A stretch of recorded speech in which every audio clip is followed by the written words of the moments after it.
Los celtas.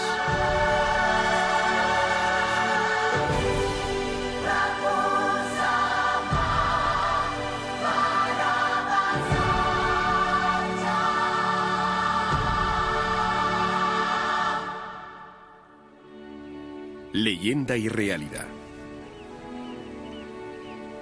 En el año 793, este lugar fue objeto de un salvaje ataque y saqueo.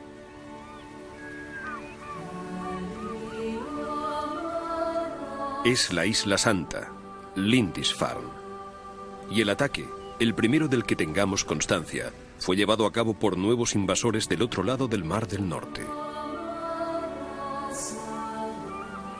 Lindisfarne formaba parte de una compleja red de iglesias celtas.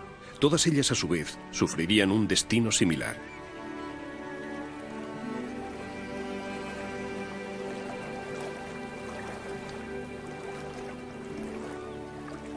Estas iglesias celtas eran centros dinámicos, vinculados entre ellos por su estilo particular de culto cristiano y organización.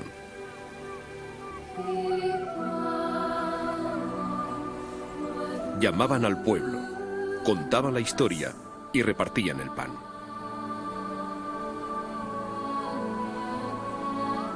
Centros de erudición, depositarios de los antiguos mitos celtas, así como de los misterios de la nueva religión.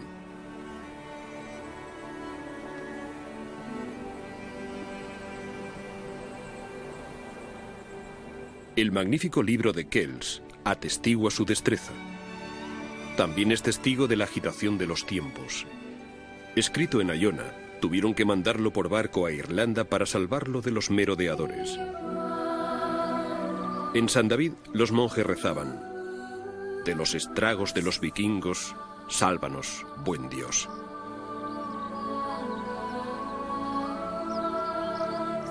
Al principio los ataques eran a pequeña escala, confinados a los asentamientos costeros.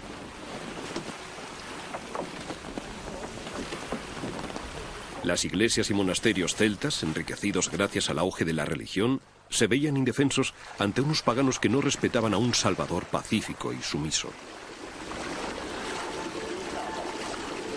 Gran parte de la historia de los celtas se perdió para siempre con el saqueo de estos centros, cuando sus manuscritos fueron pasto de las llamas.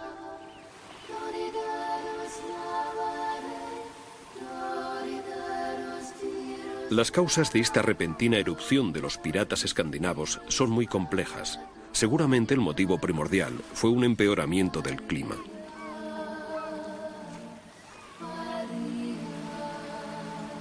Otros señalan un aumento demográfico que los reducidos recursos de la tierra no podían sustentar.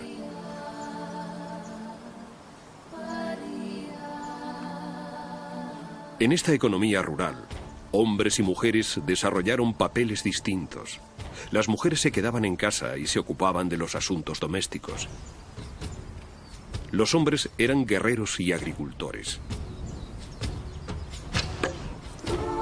Se habían acostumbrado a permanecer lejos durante largos periodos de tiempo. Pero los vikingos y los celtas tenían algo en común: el mar, que de nuevo jugaría un papel prominente en la historia celta.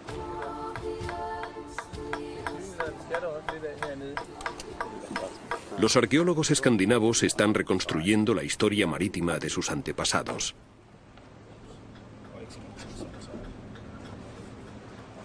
Eran piratas, sin duda, pero también habían desarrollado una destreza inigualable en el trabajo de la madera y la ingeniería náutica.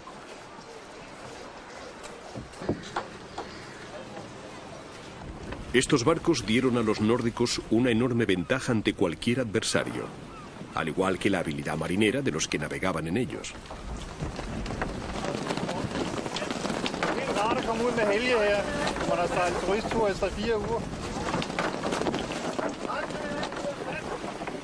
La edad de los vikingos ha sido siempre resumida en 3 palabras: saqueo, pillaje y violación. Pero también hubo comercio y asentamiento.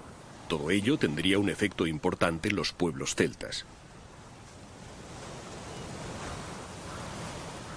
Jarlshof, en el extremo meridional de Shetland, ha quedado maravillosamente conservado. Tan solo 30 años después del ataque a Lindisfarne, unos vikingos del sur de Noruega se establecieron aquí.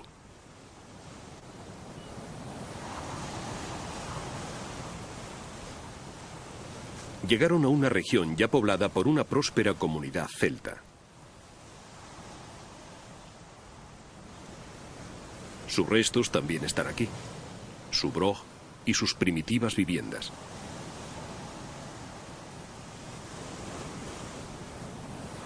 Celtas y vikingos vivieron juntos e incluso en el siglo XVIII todavía se hablaba en escandinavo en las islas septentrionales.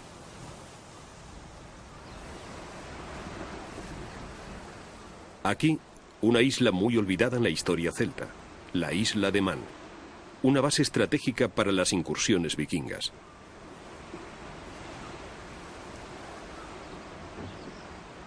En todas partes hay pruebas tangibles de la ocupación y establecimiento de los nórdicos. Aquí vivieron, enterraron a sus muertos y dieron a la isla cientos de topónimos vikingos.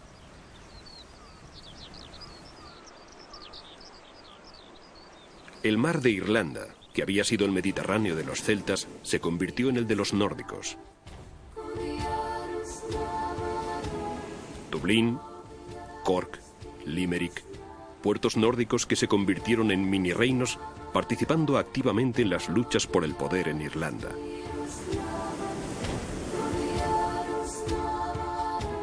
En el país de Gales, algunos vieron a los escandinavos como posibles aliados y recurrieron a ellos, así como a los hombres de Cornualles, Strathclyde y Dublín, para unirse con ellos y expulsar a los ingleses de Gran Bretaña. En el mundo celta empezaron a surgir grandes líderes al evidenciarse la necesidad de unirse ante la amenaza vikinga. El héroe de aquellos tiempos en Bretaña fue Nominoe. Los pueblos se congregaron bajo su mando y gobernó como jefe indiscutible un reino unificado. Pocos en Gran Bretaña han oído hablar de Nominoe, pero todos han oído hablar de Alfred. Cuando se inauguró esta estatua en Winchester en 1901, fue proclamado por el alcalde el héroe de nuestra raza. Pero su preocupación con los nórdicos dio un respiro al vecino país de Gales, que así pudo desarrollar su lenguaje y sus instituciones. Y desarrollar sus propias leyes, codificadas por el único rey galés que fuera llamado bueno, Howell.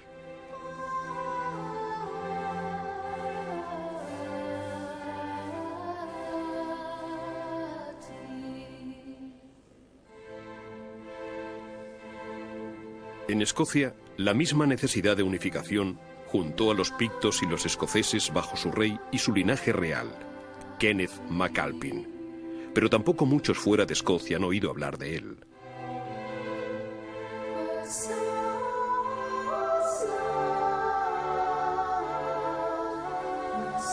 Irlanda también tomó el mismo derrotero. En aquel entonces, un país unido por la religión. Ahora, la Catedral Católica de Armagh se eleva cara a cara con una catedral protestante.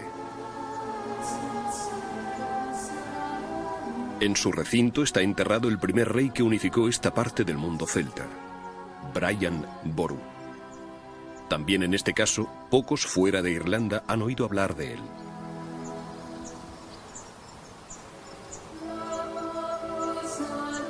Pero mientras los países celtas aspiraban a formar una nación, se vieron sumidos en el mundo feudal de la Europa medieval.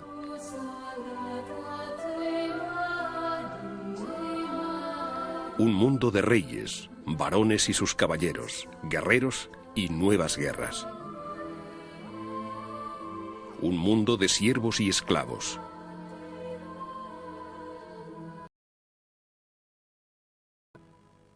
Un rígido sistema forjado en el continente europeo, vinculado con la Iglesia.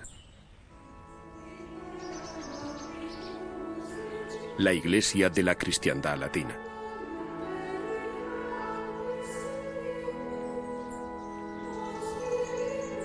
Por toda Europa se aceptaba una enseñanza común alrededor del papado, diseminada desde catedrales y monasterios.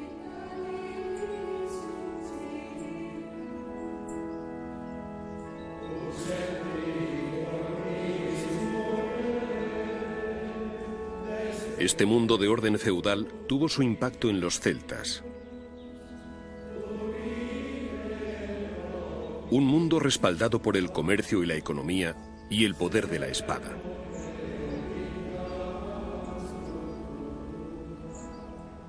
Era el mundo de los feudos y los castillos. Falaise, en el norte de Francia, fue la cuna de uno de sus grandes líderes. También él ha sido conmemorado en su ciudad natal.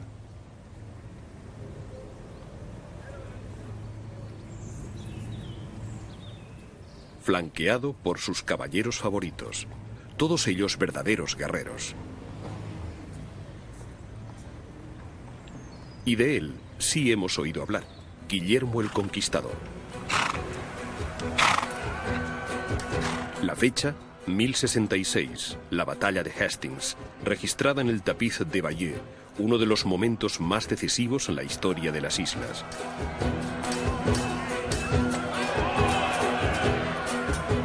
La conquista de Guillermo, legitimizada por el papado, fue ejecutada con despiadada eficacia.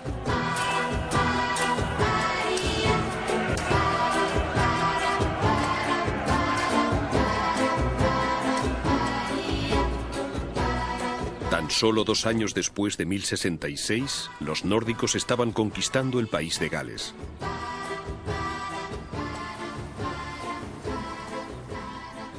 O, para ser más específicos, conquistando sus tierras más fértiles a lo largo de sus marcas. Trabajando bajo licencia, un aventurero nórdico con sus caballeros y hombres de armas, vestidos con cota de malla, se había propuesto derrocar al rey local. Las fuerzas de la guerrilla galesa que se oponían a sus propósitos fueron despiadadamente derrotadas. Hoy en día tan pintorescos, los lugares donde se asentaron los primitivos castillos parecen desmentir la tiranía de los hombres que los construyeron, poco más que matones sedientos de saqueo y de gloria.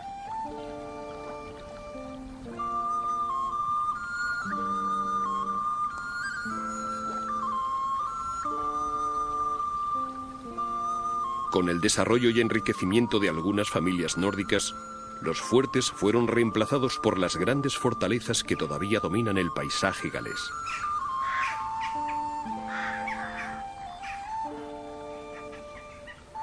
Offa había construido un dique para separar a los galeses. El avance de los nórdicos dividió el país de Gales desde dentro, creando 2 sociedades divergentes que con el tiempo desarrollaron sus propias leyes, lealtades, costumbres, tradiciones y lenguaje.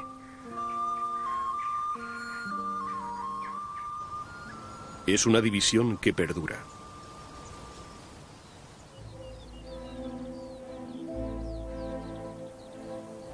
Mucho más al sur, en las ricas tierras mediterráneas del sur de Italia y Sicilia, otra conquista nórdica estaba en pleno apogeo.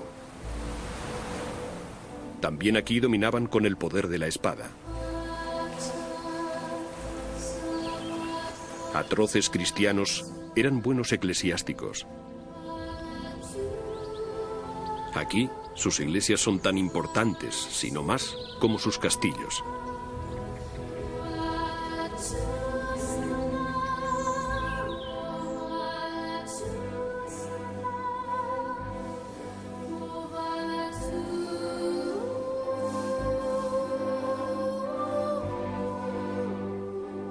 La iglesia era importante para ellos, y ellos eran importantes para la iglesia.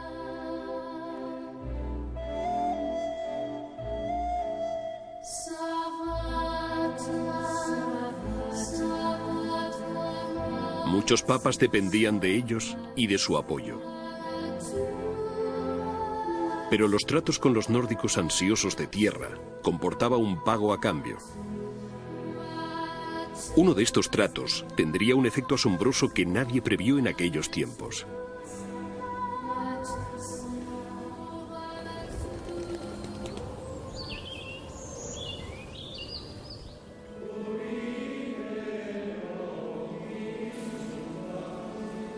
San Pedro, en Roma, contiene muchos secretos de la historia de la Iglesia.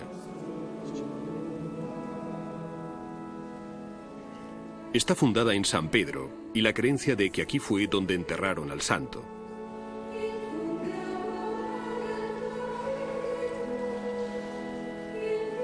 La sucesión apostólica de papas que le siguieron también está vinculada con la basílica y muchos de ellos han encontrado su lugar de descanso eterno aquí, en la cripta de los papas.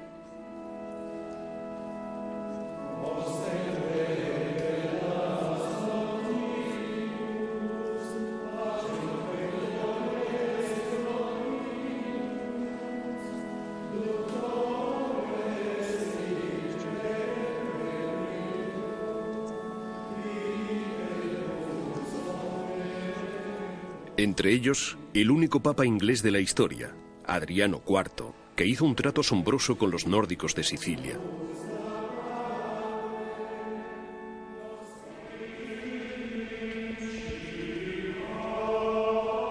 A cambio de su apoyo, nombró rey de Sicilia su líder Guillermo y extendió este derecho a sus familiares escandinavos.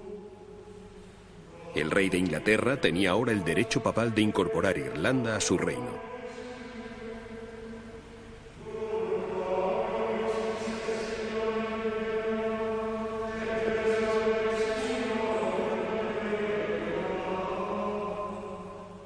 Adriano fue un papa reformista. La permisividad de las costumbres sociales y sexuales irlandesas y su organización todavía tribal de la Iglesia le parecían escandalosas.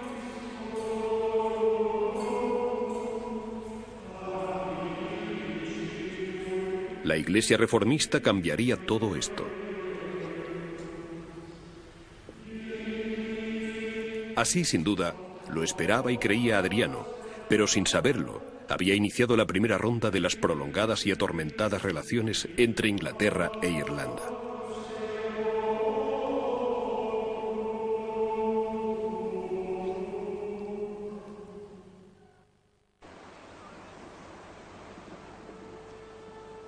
Irlanda estaba en un proceso de cambio. La colina de Tara solo contenía recuerdos. La edad de oro de la independencia irlandesa, iniciada bajo Brian Boru, se estaba desvaneciendo.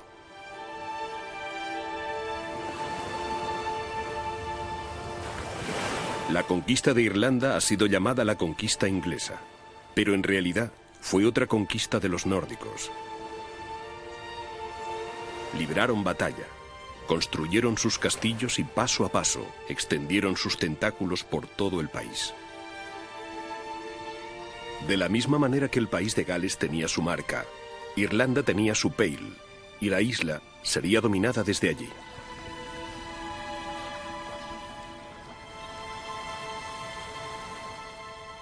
Por todo el territorio galés, los reyes habían desaparecido. Solo quedaban señores que rendían tributo al rey de Inglaterra, pero los bardos todavía cantaban el pasado. Cantaban sobre Arturo, un rey celta victorioso. La borrosa verdad no importaba tanto como su inspiración. Todavía existía en la mente de los hombres.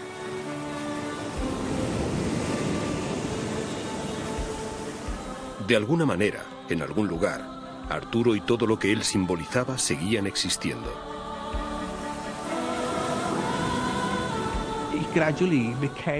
Fue convirtiéndose gradualmente en el tema de muchas historias y se convirtió en un personaje mitológico, de manera que al final surgió el mito según el cual no había muerto. No hay ninguna tumba de Arturo, como dice un antiguo poema galés. Por lo tanto, si no tiene tumba, no puede haber muerto. Puede regresar para ayudar a la nación cuando ésta más lo necesite. Así surgió esta historia.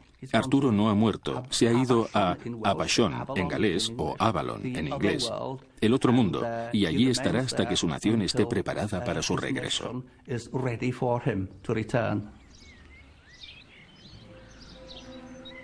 El propio concepto de un rey victorioso esperando regresar no reconfortaba a los nuevos conquistadores de Bretaña.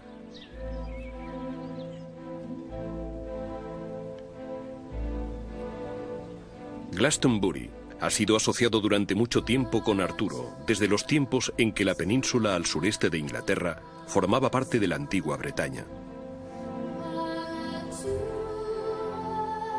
Los monjes locales contribuyeron a transformarle en un nuevo Arturo. Convenientemente, muy convenientemente, descubrieron su sepulcro en 1191. Arturo era mortal, después de todo. No era un muerto viviente. Estaba muerto y fue ahora catapultado para convertirse en un héroe popular europeo. Los galeses tuvieron su papel en esta transformación. Sobre todo, Geoffrey de Monmouth. Su Historia de los Reyes de Bretaña fue en gran parte producto de su imaginación, y en ella Arturo se convierte en un rey del cual los normandos pueden sentirse orgullosos. Geoffrey de Monmouth transformó a Arturo. Hasta entonces había sido un personaje parecido a Robin Hood, que vivía en plena naturaleza con sus hombres, ocupado principalmente en la caza y sin las responsabilidades de un dirigente normal. Geoffrey de Monmouth le convirtió en un señor internacional de la guerra y un emperador, de manera que se transformó en un solemne monarca cuyas responsabilidades y conquistas se extendieron sobre gran parte de Europa occidental. Fue Geoffrey quien creó este personaje. Primero su obra fue traducida al normando francés en 1150 por Weiss, y luego, alrededor del año 1200, al inglés por Leomont. Y más o menos en el mismo momento también al galés, probablemente varias veces. De manera que los galeses recibieron de vuelta un Arturo bajo forma normanda. Todo el continente europeo quedó cautivado con este nuevo Arturo. El Arturo de Camelot y la Mesa Redonda se convirtió en un tema central en la literatura de un continente dedicado a la caballería y el amor cortesano.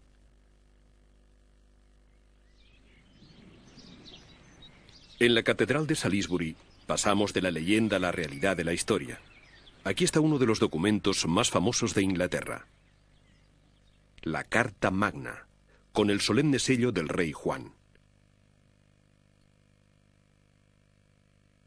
Pero en ella, la mano del príncipe galés Llywelyn el Grande, ya que Juan acepta que la ley inglesa rija en Inglaterra y la galesa en el país de Gales.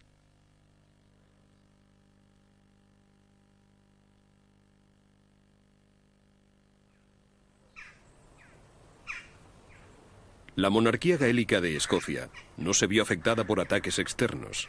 Fue socavada desde dentro, y como era habitual en el mundo medieval, la Iglesia influyó en este hecho.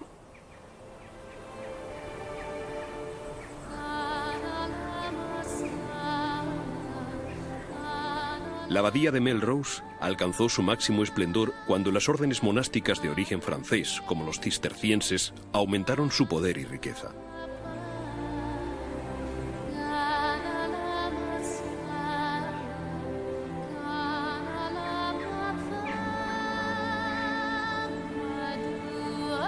Desde centros como estos, la cultura anglo-normanda fue consolidada con la bendición sacerdotal.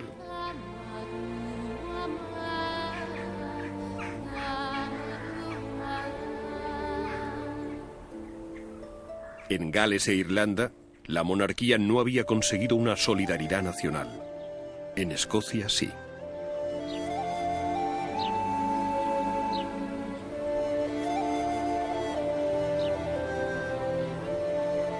Scone, a diferencia de Tara, conservaba su dignidad. Pero sin embargo, esta monarquía vio y secundó una transición del poder, que cayó en manos de una aristocracia anglo-normanda de las tierras bajas. La marca galesa, o Pale en Irlanda, no tenía nombre en Escocia, pero existía, y era una puerta abierta para Eduardo I. Pondría a prueba la resistencia del interior del país en todas las naciones celtas. No todas sobrevivirían.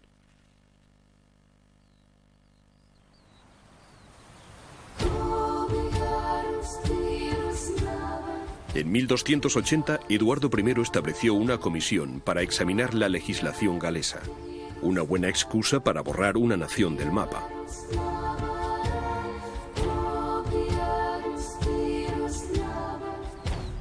Desde su cuartel general en Rutland, movilizó unas fuerzas feudales masivas. Un ejército de Inglaterra y las Marcas, apoyado por mercenarios reclutados por medio de préstamos de Lucca.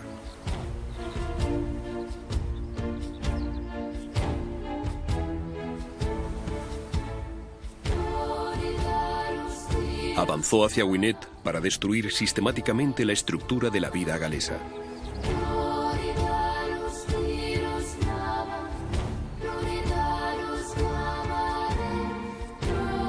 En 1282, el príncipe de Gales fue asesinado a traición. Fue bautizado apropiadamente con el nombre de Llywelyn ein Hywala, Llywelyn, nuestro último líder.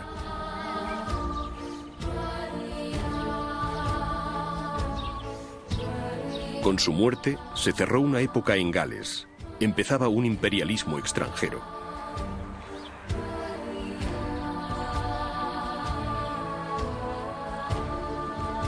Durante su triunfal avance por el país, la reina de Eduardo dio a luz a un hijo en Carnarvon.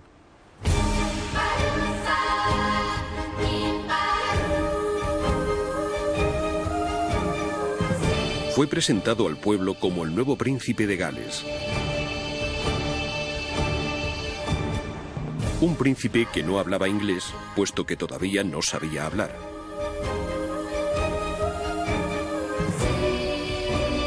Pero en aquellos tiempos, la familia real de Inglaterra solo hablaba francés. El espíritu galés encontró entonces refugio en el corazón del pueblo. Vivían sus vidas a la sombra de los castillos normandos.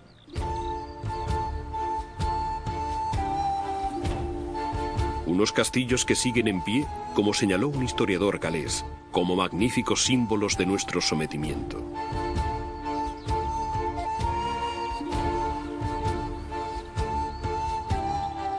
La campaña galesa le había costado muy cara a Eduardo, y una repetición llevada a cabo en Escocia no le resultaría tan fácil.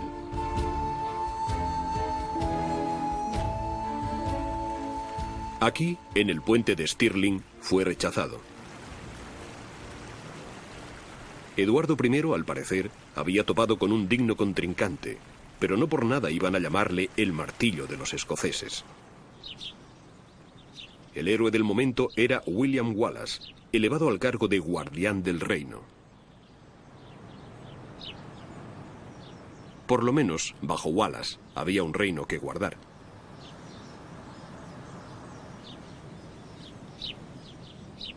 Había ganado una famosa victoria, y en el puente de Stirling, el imperialismo colonial sufrió su primera derrota. Pero el puente de Stirling solo fue el principio. Wallace fue capturado y su cabeza expuesta en el puente de Londres. Al parecer, su victoria había sido pírrica. Pero luego, casi una década más tarde, Bannockburn. La corona inglesa había pasado al amanerado hijo de Eduardo. El destino de Escocia estaba en manos de Roberto el Bruce. 30.000 ingleses se encontraron con su señor y con su sumo hacedor. Aquel día se decidió la independencia de Escocia.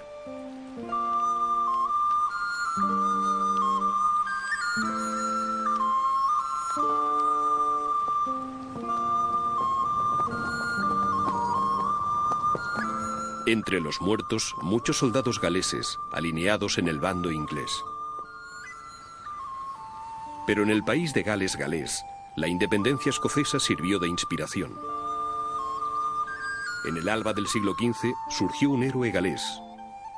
Se llamaba Owain Glyndwr. Él y su pueblo encontraron un justo motivo para rebelarse. Las rebeliones son siempre consecuencia de un conjunto de razones y se sustentan por todo tipo de aspiraciones y agravios. Y el alzamiento de Owain Glyndwr no fue ninguna excepción, especialmente teniendo en cuenta que el final del siglo XIV fue una época de desorientación social y revueltas por toda Europa. Pero creo que hubo dos razones concretas para que la rebelión estallara en Gales en el año 1400. La primera era negativa. El resentimiento ante los privilegios ingleses, especialmente los privilegios urbanos y el hecho de que los galeses estuvieran formalmente excluidos de cualquier cargo importante en la Iglesia y el gobierno del país, que les daba la sensación de ser ciudadanos de segunda clase en su propio país, como dijo un poeta contemporáneo. El motivo positivo de la rebelión fue anunciado por el propio Owain cuando se alzó en armas. Su primer acto de rebeldía fue autoproclamarse príncipe de Gales, es decir, su forma positiva de ver su papel y sus derechos. Además, tenía un programa nacional que proponer. En Machynlleth estableció un centro para lo que pretendía ser un parlamento galés.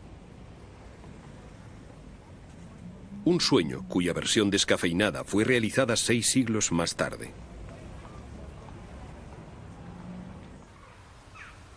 Según la visión de Owain, la Iglesia galesa, dirigida entonces desde Canterbury, debía gobernarse desde Gales.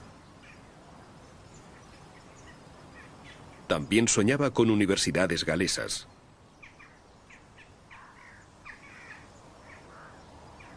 ¿Por qué fracasó entonces? El fracaso de Owain no es sorprendente. Lo sorprendente es que tuviera éxito durante tanto tiempo. Su rebelión se inició en un principio en 1400 y se desarrolló intermitentemente hasta el año 1406, y en realidad no desapareció como una protesta contra el poder inglés hasta alrededor de 1415. De manera que lo que resulta sorprendente es la longevidad de la insurrección. Este sostenido éxito fue debido en gran parte a los acontecimientos internos de la política inglesa y su forma de explotarlos en provecho propio. En cuanto al motivo de su fracaso final, es la imposibilidad de mantener una guerra de guerrillas durante un número interminable de años, no tan solo por factores externos como el ejército inglés, sino por el problema de la pobreza y la hambruna. Sencillamente, su rebelión terminó fracasando por agotamiento. Se consumió a sí misma en lugar de ser fehacientemente derrotada. Finalmente fracasó porque sus aliados en Francia, Escocia, Irlanda e Inglaterra, incapaces de estar a la altura de sus propios recursos, no pudieron darle una esperanza realista de que su movimiento saliera victorioso.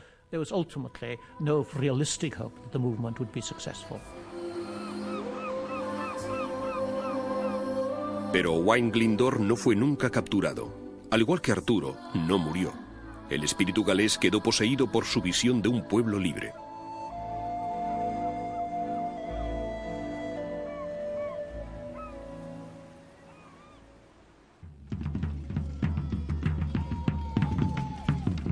En 1485, muchos galeses creyeron que Arturo había realmente regresado.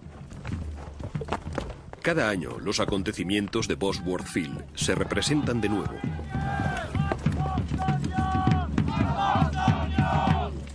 Para muchos, es un momento crucial en la historia británica. El final de la Guerra de las Rosas, el final del período medieval, el principio de la Edad Moderna.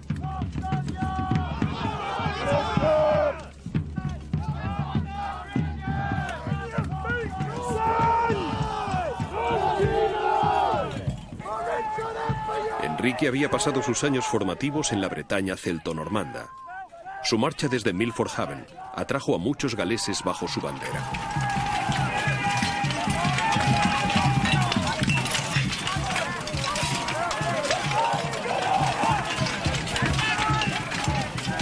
De camino a Bosworth, como era costumbre en aquellos tiempos, pidió consejo a un sabio galés, David Floyd, quien le recordó la profecía de Merlín, según la cual un galés volvería a reinar en Britania.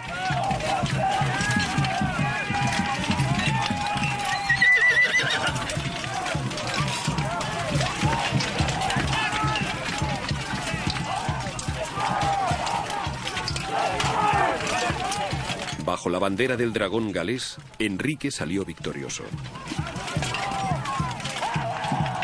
Por fin, la profecía de Merlín se había convertido en realidad.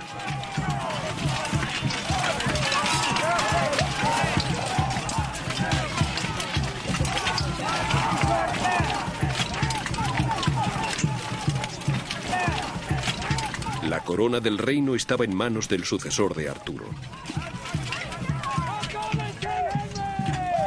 Enrique quiso asegurarse de que el mito permaneciera en vida bautizando a su hijo primogénito con el nombre del príncipe Arturo. Pero Arturo murió a una edad muy temprana y con él los sueños de muchos.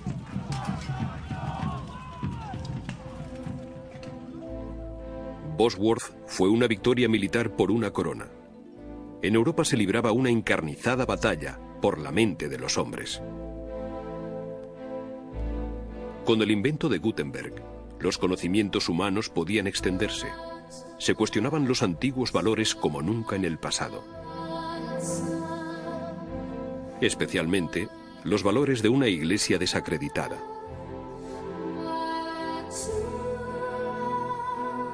Se atacaba su idolatría. Se condenaban sus indulgencias para mantener en el poder a un papado disoluto e inmoral.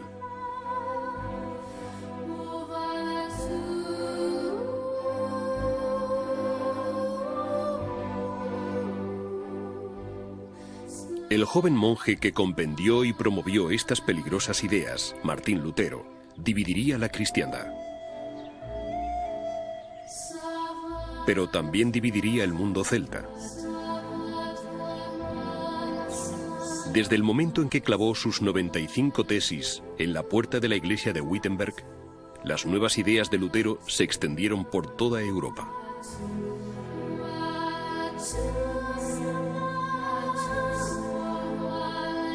En Roma, el terrorífico juicio final de Michelangelo estuvo sin duda cargado de simbolismo.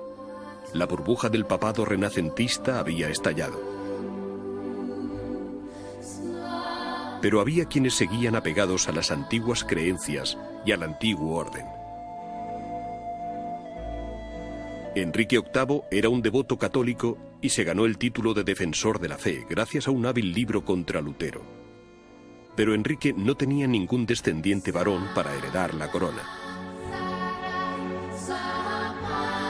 Quería divorciarse de su mujer, Catalina de Aragón, para casarse con una dama de la corte, Ana Bolena. La negativa papal para concederle el divorcio hizo que Enrique contemplara bajo otro ángulo a la Iglesia de Roma y a su dominio. La palabra unidad se convirtió en la palabra clave. Se nombró a sí mismo cabeza de la Iglesia de Inglaterra y se volvió en contra de los monasterios. Los funcionarios del reino recibieron instrucciones para que encontraran historias escabrosas sobre monjes lujuriosos y monjas embarazadas como excusa para cerrar los monasterios. El mismo deseo de unificación alentó la práctica de los actos de unión en Gales, según las cuales ninguna persona que utilice el habla o lenguaje galés podrá tener título alguno en el reino.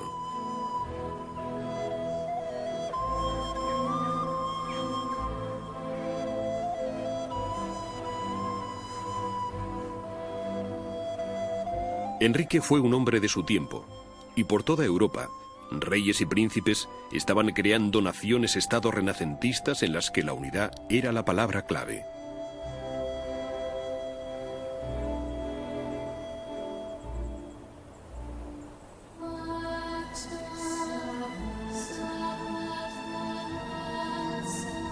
Aquí, en el castillo de Le Plessis-Mas, la Bretaña fue anexionada a Francia.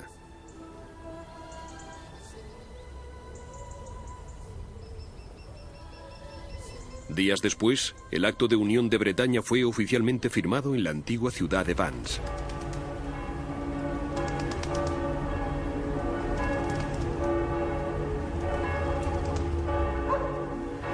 Pero la Bretaña siguió siendo católica. Seguía compartiendo un lenguaje común con el país de Gales, aunque no una religión común. Pero al igual que Gales, había perdido su independencia. Las costumbres y lenguajes de ambos países quedarían ahora marginalizados.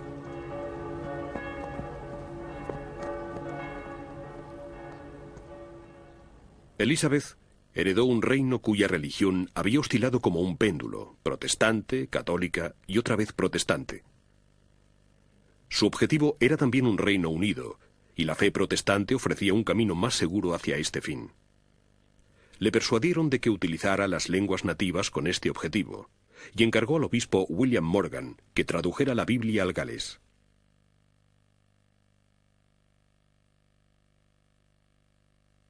Fue el favor más grande que la dinastía de los Tudor concediera a su Gales nativo.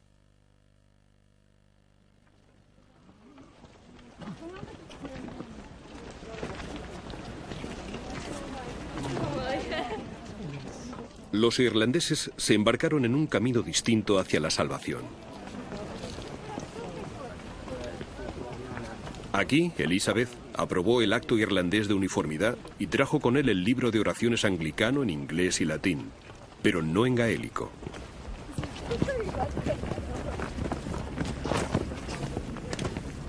También contenía las prácticas anglicanas adecuadas, Como mucho, los irlandeses pretendieron obedecerlas, pero en realidad las ignoraron por completo.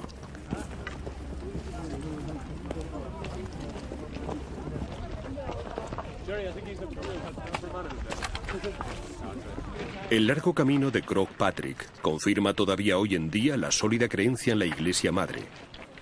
Eran católicos y católicos siguen siendo.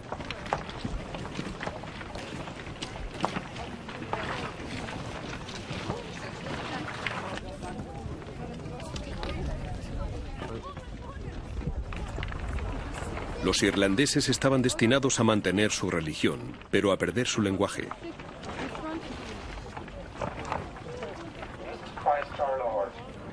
The angels and archangels and the whole company of saints, we sing now our unending hymn of praise as we say, Holy, holy, holy Lord, God of power and might, heaven and earth are full of your glory, Hosanna in the highest.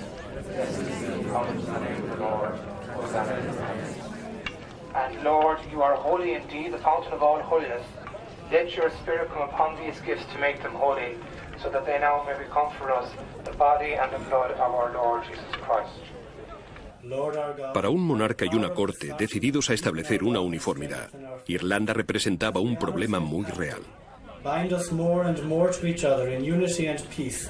Grant this through Christ our Lord. Amen. The Lord be with you. And also with you. Lift up your hearts. Se presentaron dos soluciones para resolver el problema irlandés. La primera consistía en elevar los espíritus. En el Colegio de la Trinidad de Dublín se estableció una academia protestante para formar un clero al estilo anglicano. Los argumentos teológicos del nuevo estilo debían suplantar a los antiguos entre el pueblo.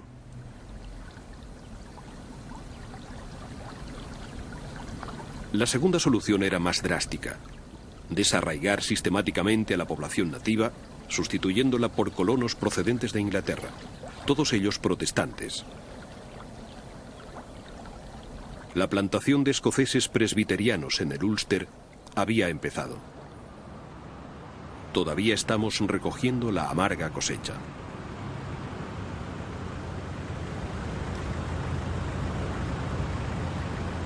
El deseo de Elizabeth de formar un Reino Unido dejaría una Irlanda dividida.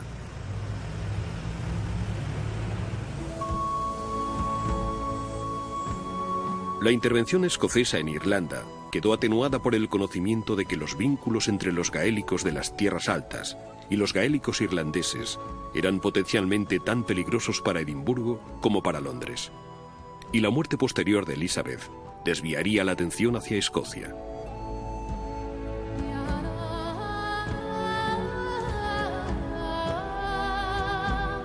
A diferencia de Gales y de Irlanda, seguía siendo un país completamente independiente, y fue su rey, Jaime I, quien estaba destinado a convertirse en Jaime I de Inglaterra.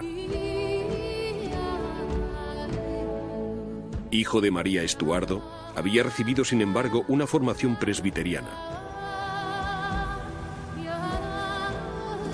Coronado en la abadía de Westminster, su deseo confesado era dejar como herencia un reino unificado, con una legislación uniforme, un deseo que todavía no se ha cumplido hoy en día.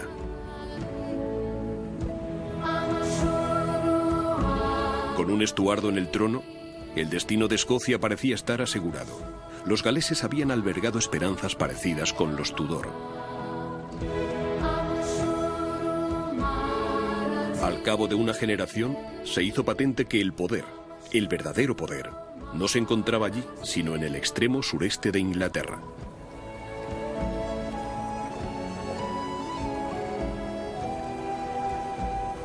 Las tierras altas iban siendo marginadas, lenta pero irrevocablemente, aisladas. El castillo de Moni, en el condado de Fermanagh, demuestra que los estuardos tampoco pudieron encontrar una solución distinta al problema irlandés. Los funcionarios del reino no necesitaron más que un gesto afirmativo del monarca para acelerar las plantaciones iniciadas bajo Elizabeth.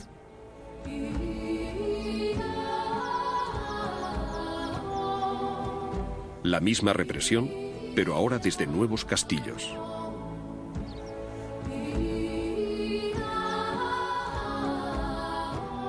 Oliver Cromwell estaba todavía más decidido a reclutar toda la población de Irlanda para la fe protestante. Tenía a sus órdenes el mejor ejército de Europa. Marchó hacia la ciudad de Drogheda y disparó en un solo día 200 cañonazos contra las defensas de la ciudad.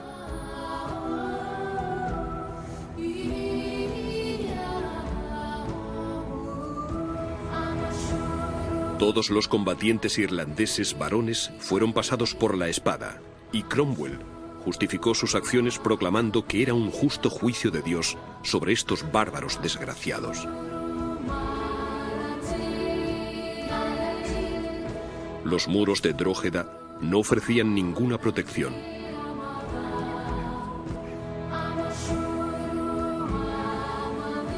Aquí, en Barncourt House, vivían algunos de estos bárbaros desgraciados. Anticipando la ira de Cromwell contra todos los católicos, el propietario incendió su propia casa solariega.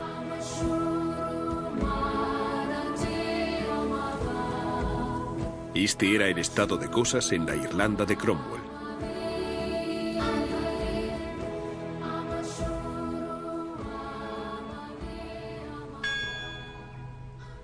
Y la política de plantación siguió aplicándose. Pero la iglesia de Ballandry Middle Church, el lugar de culto para los plantadores de la zona, habla por sí sola.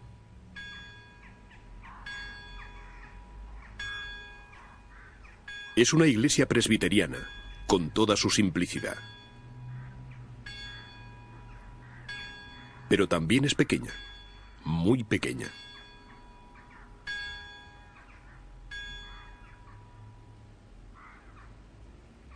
Aquí, por lo menos, los nuevos colonos estaban cada vez más convencidos de que la población nativa no aceptaría jamás unirse a ellos en el culto protestante.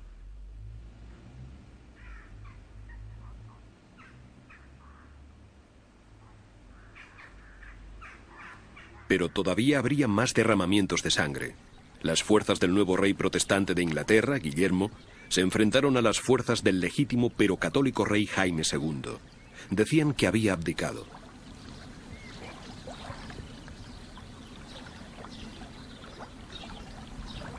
Los bandos opuestos se encontraron aquí, en el río Boyne. No fue en absoluto la acción militar que posteriormente se querría hacer creer. Pero su importancia simbólica sigue resonando hoy en día, cuando el rey Billy se mantuvo firme y el rey Jaime huyó derrotado del campo de batalla.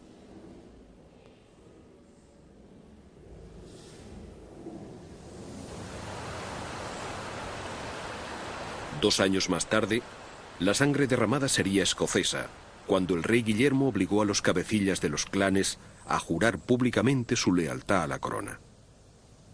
La consecuencia final fue la masacre de Glencoe, cuando un grupo de Campbells, partidarios del rey, sorprendieron a los MacDonalds en la cama y les cortaron el cuello.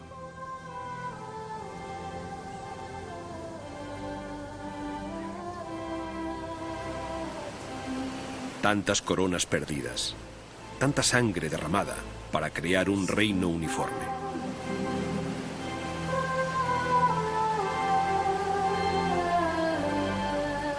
Si tan solo se hubieran dado cuenta de que nunca podría llegar a serlo.